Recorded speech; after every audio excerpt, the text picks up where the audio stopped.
ভালো ভালো। তবে যাই হোক, 6টার মতো প্রায় বাজে। এখানে যারা আছে ল্যাংটা বাবার আশিক যারা আছে তাদের প্রতি সালাম শ্রদ্ধা রইল, এবং শোভন ভাইয়ের প্রতি সালাম শ্রদ্ধা রইল। তাল সঙ্গীতে যারা আছে তাদের প্রতি সালাম।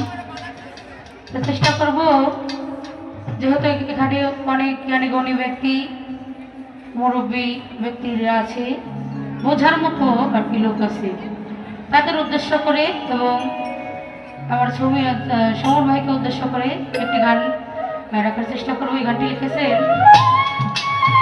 সাধক হালিম দেওয়ান সৃষ্টি। এই জন্য তার লেখা একটি গান করবো, আশা করি ভালো লাগবে। আসলে বাবাজি অনেক গানই তো শুনছেন,